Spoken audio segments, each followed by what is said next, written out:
Abusia moko abado ba daily update TV so na hwe dwumede na no subscribe share na fa comment section abusia obeka enene nansa Dompreh kwa ka asem bi se MPP ni na se NDC ni MPP ni edi achinye na oduru ha no why dem wa support MPP ni na mabo no o kai sa statement no ka just within 2 days ni na ni nyina ne se national security aiden Abecheno Acheno say Ombra be answer question. Yeah, he has been caught. Tell American my friend hu video na circulating and my twins friend say ora bra na ebra be chere nsemu nsema wodi tu dwa enano no afi na yensa aka nti bra na be chirem ekwan a ofa so insight public ni say okoto say eye MPP ni any NDC ni ye debater but modern e support to MPP na momo say no national security ensaka evidence no amasi say Dompreh ana no katikate no why silence national security akofa no akopiem headquarters say omra no be yi nsama no because headquarters and ebetimi atoto anu ye na onso wachirim die ntie ma akoka asasem no e wo public na Dompreh say me no ka say akopiem o national security headquarters amabefa na akopiem wa okoyi ensama no because oko incite you to know ewa ablekuma say mo kohia mu a mo no anase mo ne yede enye pinche nyame sure stay tuned, stay connected. The NIB on Monday 10th February 2025 wasted no time in summoning the minority chief whip Honorable Dompreh for questioning over comments he made concerning the disputed Ablekuma North parliamentary elections results. His words urging MPP supporters to protect their own were swiftly deemed insightful and required interrogation at the highest level of the security apparatus. Yet, when Mustafa Bande, the Deputy General Secretary of the NDC and Deputy Director of Operations in the Presidency, openly declared on live television on Friday, 7th February 2025, that the NDC would sacrifice the minority leader, Honorable Alexander Afenyo-Markin, the NIB found no cause for alarm and did not summon him. If the NIB is truly committed to upholding law and order, it must explain why the minority chief whip was swiftly summoned for interrogation over his comments, while the Deputy Director of Operations at the Presidency, who openly threatened the minority leader's life, was allowed to walk free without consequences. This double standard raises serious concerns about the selective application of justice and the use of state institutions to police certain political figures while others are allowed to act with impunity. Right, so that's the Deputy Minority Leader, Patricia PJ, on what they describe as attempts by the government to silence them. Now, there's been the latest on the raid that took place at the home of the former Finance Minister, Thṛ荊ητο. The majority leader in Parliament, the member of Mahama Yariga, has for the first time admitted that some security agencies entered into the residence of the former Finance Minister.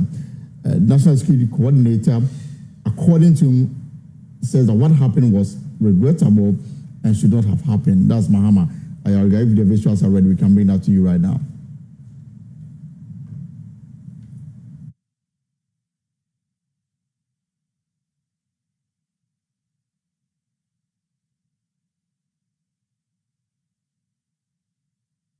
Ayariga on the raid that took place at the former Finance Minister's residence. According to him, on the floor of Parliament, the National Security Coordinator says what happened was regrettable and should not have happened. He says it is true that the private residence of Thṛ荊ity was entered into by a team of police officers, military, and national security operatives. And according to Mahama Yarga, the majority leader, the national security coordinator has told him that what happened was regrettable and should not have happened. He also confirmed that Rachel Dakpa is now a national security operative. Now, let's get some reactions to what you've been listening and watching this afternoon here on the Pulse. And first was the national organizer of the MPP, Henry Nanabuachi, and then the deputy minority leader, Patricia Piaget, also making virtually the same point, but zeroing in on members of parliament on the MPP side that, according to her, are under attack. Now, the man whose name came up prominently at that news conference is in the studio with me. Mustafa Bande is a deputy general secretary of the NDC and also currently the deputy operations director at the presidency of the Jubilee. So, Mustafa, why would you want to eliminate members of the minority? Well, good afternoon, and good afternoon to our cherished listeners. Is it true that you have such an agenda to eliminate the minority leader and members of the minority? I think that I'm shocked. I'm quite surprised. And I've never said that. And I've never conceived any intention to take human blood for the purposes of political expedience. It's not my way, it's not my style.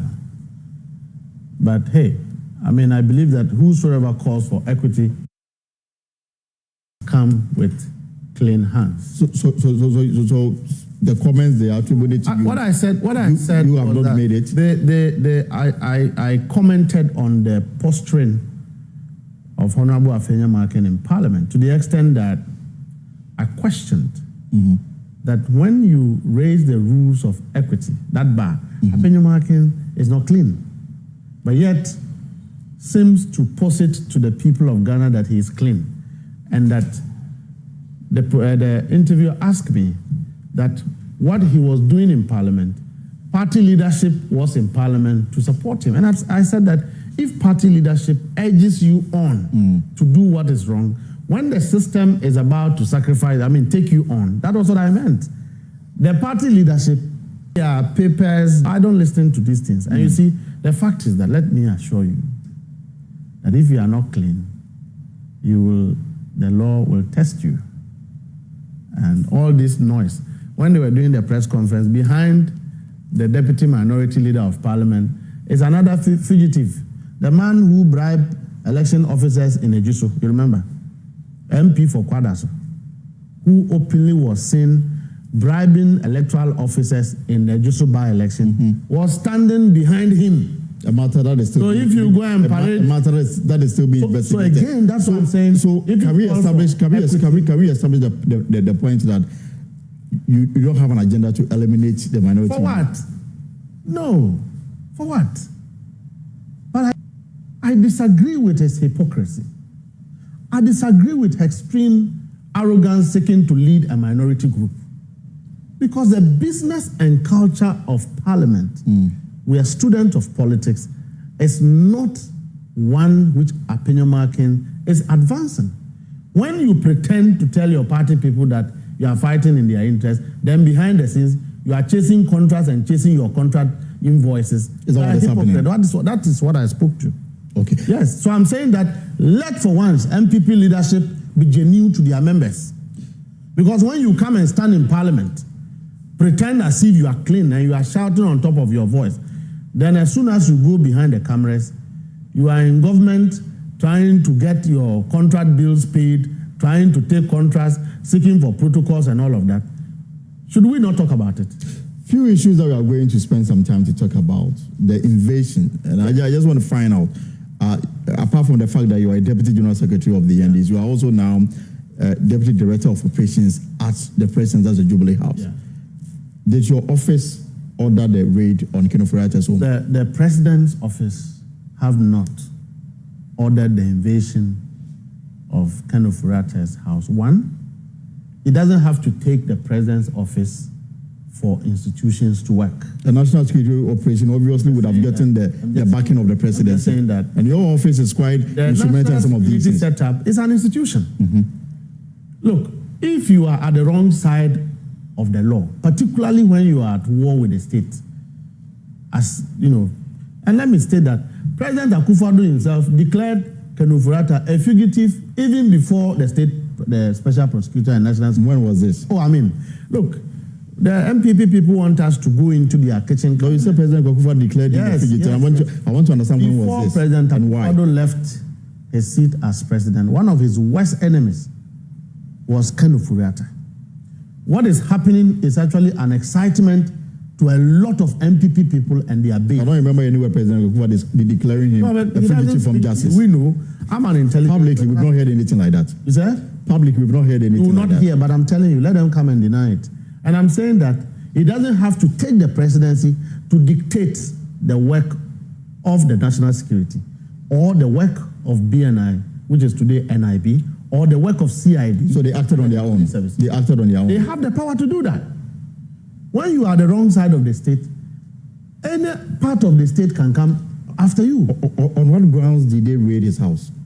I don't work at national security, but I'm just saying that I will sit here to speak to the grounds on which national security should invade or not to invade.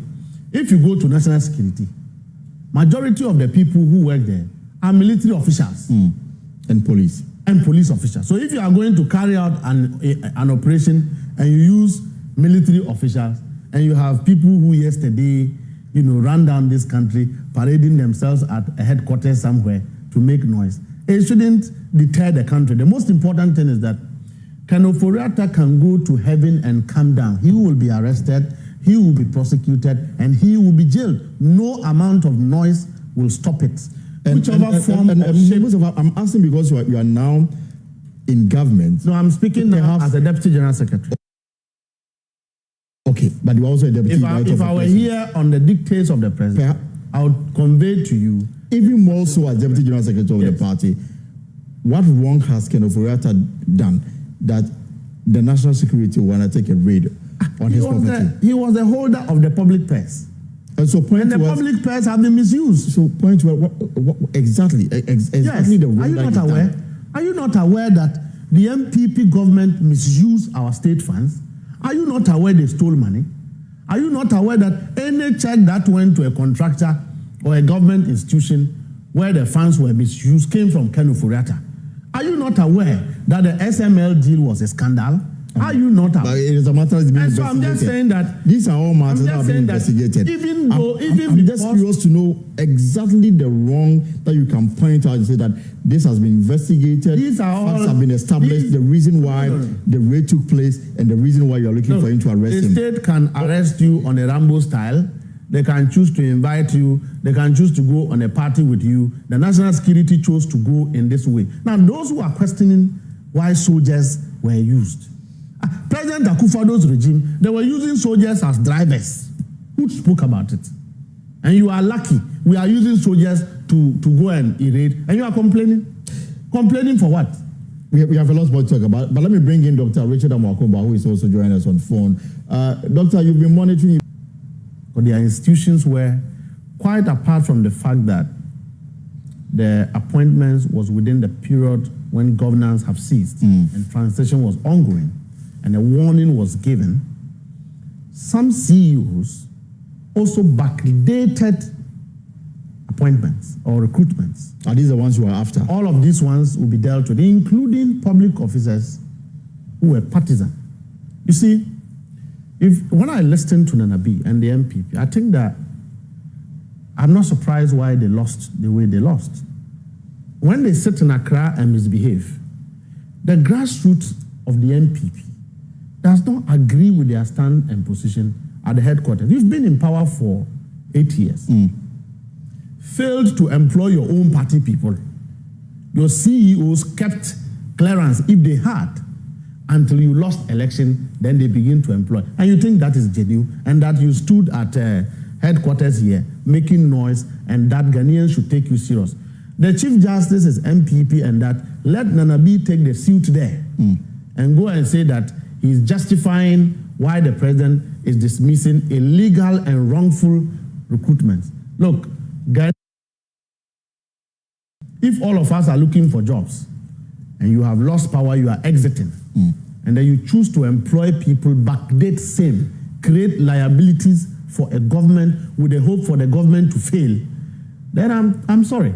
I am very happy, and I think that even the MPP people are very happy. Look, Bobby, most of the information we have today were not supplied by NDC people, MPP people, the grassroots, and they are bringing more. I just left office some hours ago. The number of MPP people, grassroots people who troop to our offices to give us information about scandalous behaviors of their, senior officials who were in government. It's threatening. But these individuals, yes, they are Ghanaians. Of course, and you have promised. You have promised to. No. You have promised to create jobs. Ghanaians who don't have jobs. You have promised to create jobs. President Muhammad didn't say that if you are MPP, don't come for a job. I'm saying that he says that, but if they wrongfully recruit you, it is not in accordance with due. And I'm questioning is for a party that promised to create jobs, and that party has a given mandate to rule. So reapply. What is so injurious about what has been done that you cannot correct it, that dismissals become the only tool available? What is injurious is that the procedure for those so-called recruitments are not in accordance with due process, and that if due process could have been employed, what is due process? Then we should have employed every Ghanaian. The due process is that you must get a financial clearance from government, looking at the expenditure table to recruit. And when you do so, you must open up for Ghanaians, whether MPP, NDC, to apply. And that you must shortlist. It must go through human resource procedures. And if you don't follow these procedures, it should not have been deemed to be an exercise that one should affirm or ratify. It's wrong. What is wrong is wrong. Okay? Abusua na share na subscribe, share na fa comment na so e comment section. E be jibre ne Akroma TV ni ahwefo nyina aiden ehun adwenkyere. Eye Dompreh ene koka asem bi na asem na okakan na afi na mpanyimfo nsaka evidence a omo ere ato nsa afre no na ene crime minority no press conference ede ma no Dompreh say NDC amanyuko no omo yeden omo tete omo na mkaze kama Israel MPP pa na ene ade ato mani a omo a press conference kaze NDC use the state security intimidate. Abusua, I mean for nsia na mko fancy for from God bless you.